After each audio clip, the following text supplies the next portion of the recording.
জেলার রাজনগরে অভিযানে এসেছি। জাতীয় ভোক্তা অধিকার সংরক্ষণ দপ্তরের পক্ষ থেকে আমরা অভিযানে এসেছি।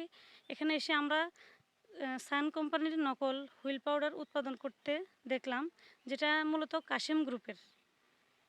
এখানে যে শওকত মিয়া, ওনার বিএসটির অনুমোদন নেই এবং উনি কাশেম গ্রুপের সান ডিটারজেন্ট সম্পূর্ণ ট্রেডমার্ক নকল করে উনি তৈরি করছেন কোনো অনুমোদন না নিয়ে, এবং বিভিন্ন কেমিক্যালও ইউজ করতেছেন।